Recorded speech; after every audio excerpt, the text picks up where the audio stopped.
Regular Show was one of my favorite fucking TV shows growing up. Regular Show literally made my childhood. You know, when I come home from those hard ass days of playing in the fucking sandpit.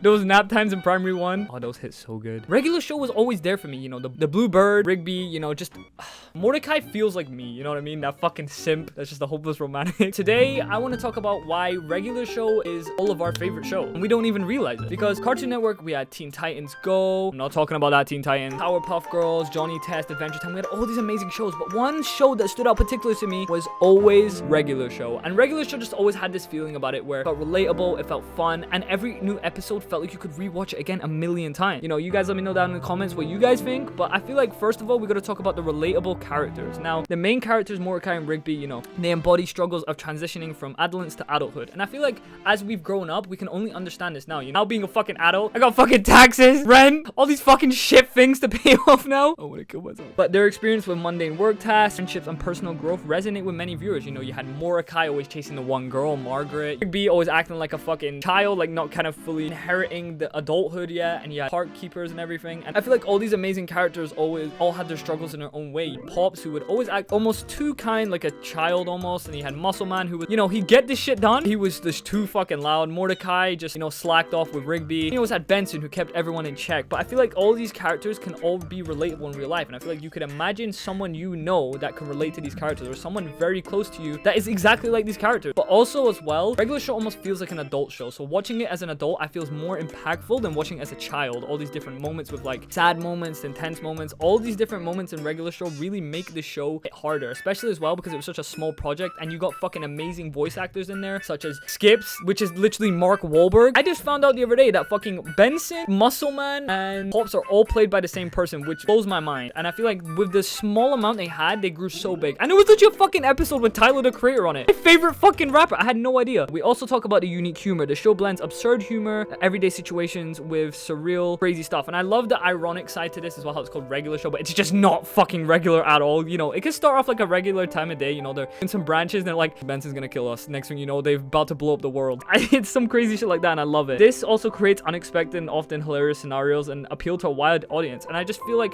me personally, such a weird kid watching this growing up, I feel like that weird side of me resonates with it so much, and I absolutely love it. And I'm such a fucking weird kid. Like, I even watched Adventure Time and I realized how many fucking weird scenes there are in there. On top of this, we have nostalgia and references. You know, Regular Show is filled with references to the 80s and 90s pop culture. It's very, very popular demand, a very popular time, which also I would have loved to be grown up in rather than Skibidi Toilets. It also attracts older viewers who appreciate the nostalgia, which entertain younger audiences. And you know, me being older now, I feel like I appreciate the older type of stuff as well. Like, you know, jazz music, classical music, all these different type of things from before. Like, I would never listen to Queen as a kid, but I would now. You know, I would never listen to the Beatles as a kid, but I would now. I feel like it's just all your perception changes as you get older and you just look at things differently. Also, the character development. I love the fucking character development so much of every single character. We get to see Benson, you know, he literally breaks down in that one episode and we can really feel for him and realize, you know, Benson's not a bad person. Mordecai and Rigby are just fucking slackers. When we see the dynamics between this, you know, Skips his past story, Pops wanting to see his planet, and then finding out at the end, Pops is literally like an anti-dimensional fucking, I don't know, he's the GOAT, man. I don't even know. Viewers become invested in our personal growth and evolving friendships of the characters, and I absolutely fucking love that. I think it's an amazing fucking take. I think it's beautiful how we can almost feel so related to these characters and feel like they're us, except that they're just birds and gumball machines and giant monkeys.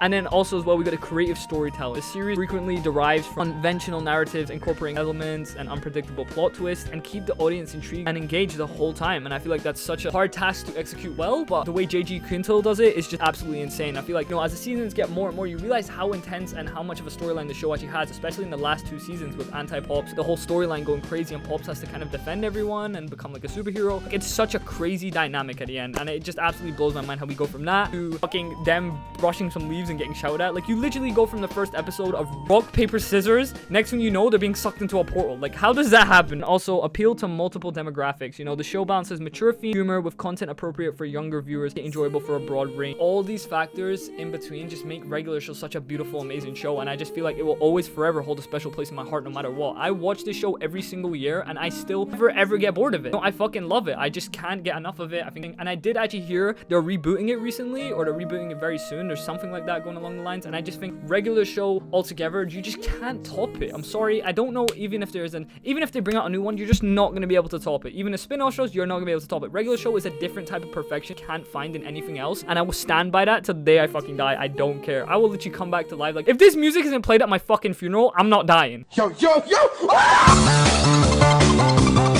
I think it's great how it can show to kids, show to adults, but like I said, I feel like you truly only really understand regular show as an actual show, and you only understand the characters, the show, the humor. I feel like I wouldn't laugh at as much as a kid, but now I laugh at even more, which actually makes no sense. So I feel like you really truly only understand it as you get older. That is why I think regular show is one of the best shows ever to be made on Cartoon Network, if not the best.